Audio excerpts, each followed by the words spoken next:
this year. I mean, being able to add transfers and then freshmen coming in, we're not going to be able to stay the same team. People have scouted us, of course, and we did lose a lot of great players, LaDeja, Alexis, Jazz. So just being able to lose those players, but then also regain and just being able to come back and get other great players is going to be fun to watch this year. What do you see so far stepping into those roles that LaDeja, Jasmine, Alexis? I mean, everybody's coming together. I mean, as a leader of the team, you kind of build confidence within everyone. So other freshmen have been super confident coming in. Of course, the transfers, Haley and Anissa, that what they've done at their school, but they want to come here and win a championship. And they've been amazing just being able to cope together and know that there's a lot of talent around them. And just being able to come together and play as one has been a good thing for them. Angel, how are you? Hi, how are you? Good to see you. Good. You ready to do this all over again? Yeah. Are you hungry? Not for lunch, but what Coach said the other day, about she met with you and you said, okay, I'm tired. I've done the tour, I've done all that stuff. I'm super excited. I mean, basketball is my first thing, of course. I mean, I'm a senior finally, and I finally get to graduate this year. So the important thing to me this year is to win another championship, but also graduate as well. So I'm happy to be back on the schedule and just happy to be back with this team. People make assumptions. They see all this talent, and they say, how is Coach Mulkey going to deal with all these egos and stars? Well, how is the team chemistry? Coach Mulkey has had great players in the past. I mean, at Baylor, you can look at the history that she's had. She's had 40-0 teams. You have to look at that and just know our history and being able to play with under a coach that knows how to coach this. I mean, not a lot of coaches know how to coach all this talent.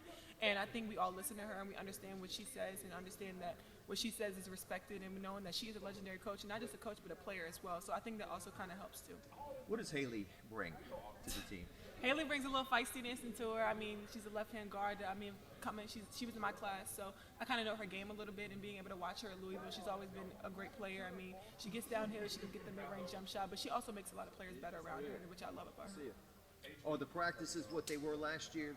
Even more competitive. I didn't even know it could get more competitive than this. I mean, don't come to LSU if you don't want to be competitive. We talk trash, we have fun, but we get after it, and I think that we make each other better every day. I mean, you can come to LSU practice and just seeing how competitive everybody wants to get on each other every single day. Like, I'm getting on the freshmen, they'll get back on me. Just being able to hold each other accountable and take constructive criticism has been something that I love about LSU. I was visiting with Greg Pinn's family the other day, the linebacker. Y'all both from Maryland. Mm-hmm. Can we give him a little credit for the national championship?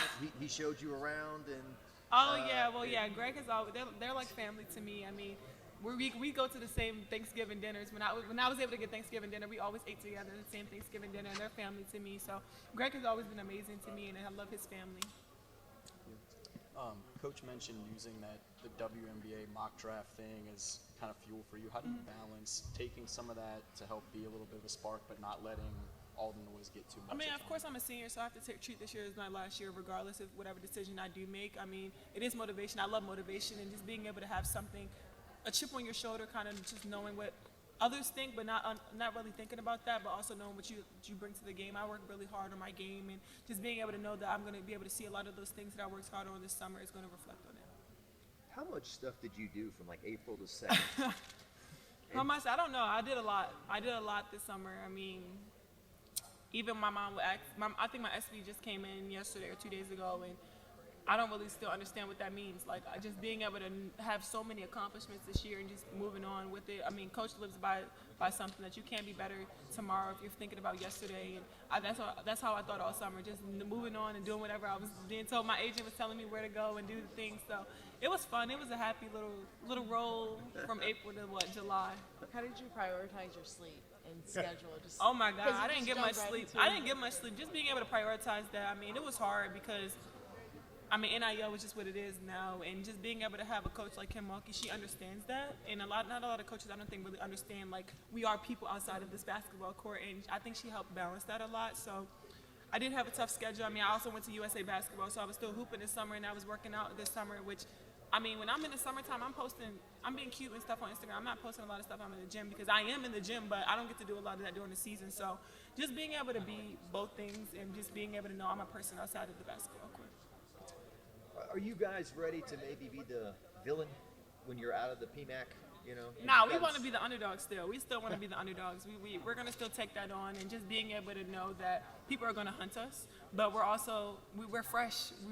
We lost a lot of some great seniors last year. I mean, a couple of us came back, but we have a lot of new pieces this year, and we don't know how we could piece that together this year. And our new theme this year is dig deep roots, and just being able to understand what that means to us is going to be important. So you're a fan of basketball. You've watched NBA teams. On paper, they should be something, Yeah. and they're not. But how does the team chemistry get formed? Oh, honestly, I mean, we're not worried about that. We trust our coaches and our work ethic. We work hard really every day, and I think we're also slowly. It's been 2 weeks since practice started, and I think we're slowly understanding each other's positive things that we do within our game. I know how to get it to Haley. I know how to kick it out to Aaliyah. I know how to get it to certain players, and I think that kind of helps with team chemistry just going along. So it's been good. What have you seen from the other post players? Oh in their man, development stepping we up? got depth. Just know we got depth this year. I mean, being able to come and Samaya she's a vet this year, and Mani's also a vet. But then also having Aaliyah come in as a freshman, that's a big body that you really can't teach. And just being able to get her under that, understanding her body, and just being able to give confidence to her, because freshman year is tough. And I mean, you know what Anissa can do. Anissa can play the perimeter as well. So I think it's just going to pick your poison this year. It's going to be super fun in the post. Any interesting lessons for you about kind of both the benefits and maybe the pitfalls of kind of the surging celebrity out of the Final Four? And It's been fun. I mean, I always think of everything as a blessing. I mean, a lot of people would love to be in the position that I am. I mean, it could be stressful sometimes because it could be overwhelming. Everybody's coming after me. Everybody wants to take pictures, and I really don't tell anybody no when it comes to pictures because I don't know whose day I'm going to make. So it's positive and negative. I don't like all the overwhelming sometimes. Everybody's all over me sometimes. I just still want to be a regular person. But also, it's just been fun, just being able to be a blessing, and also being able to change women's basketball is something that's been important to me. what about the scrutiny that comes with it? I mean, you've always been really good at kind of taking that head on and standing up for yourself.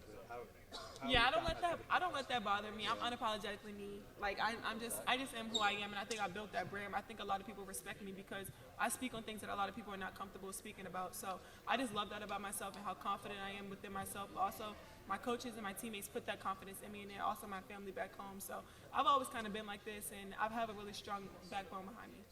Was there, in terms of off-season stuff, a moment, a person you met and heard from, an opportunity that stood out most as kind of like, wow, is this really happening right now? I don't know. I met so many people this summer. Like, it doesn't stop because last week I met Beyonce and I met Jay-Z and I was with them backstage. So like, being able to understand like things are gonna keep coming, so nothing surprises me anymore. And I don't know who I'm gonna meet. I said I wanted to meet Beyonce. I said I wanted to meet all these players. I met Floyd Mayweather. Like I met Dennis Rodman. I met all these great people and great players. So I don't know the limit on who I can meet. And now a lot of people are in a position where they want to meet me. So the roles have kind of flipped. When they see me, they're like, "Oh my God, Angel Reese, thank you so much for everything that you've done for the women's game." So I love it. Beyonce was familiar with you and what Oh you yeah, do, she knew and who I was. Yeah, Beyonce knew. Jay-Z knew me. He already knew me when I was back there with him. So a lot of people they know who I am. It's not a surprise to who I am. I think being able to see 9.9 million people watch our game, and then after everything that happened within the press conference and everything within the game, I think everybody's seen what was going on, which was good for the game. You ever stop and just take a breath, like what has happened the whole past year, where you were at this time last year, right now, compared to This time last year, we were just starting practice, I remember. I mean, coming into LSU, I had no expectations. I just wanted to come in here and get a fresh start, and that's what I told Coach Mulkey. I didn't ask her, I wanted to win the championship. I didn't want to, personally, of course, I wanted to grow my game, but I just wanted to be happy, and I just genuinely wanted to be happy, and I got everything. I mean, I got everything plus more, and then being able to win a championship and now just look back at everything, just being able to see it come full circle has just been a blessing for me. You weren't even Bayou Barbie yet. I wasn't Bayou Barbie just yet. I was Bayou Barbie probably like November, right? November? Yeah. if you have to design a Bayou Barbie hat, what would it include? Oh, so make sure some lashes, some edges, and some nails, and then everything else will just fall in place. Oh, and a leg sleeve. Would you might make like it a movie. talk? Would you Oh, tall, yeah. Would you make it talk? Yeah. Oh, talk? Yeah, would you make like tell me? Oh, I don't know if I'll make it talk, but I'm gonna make sure it's tall and has long clothes for yeah.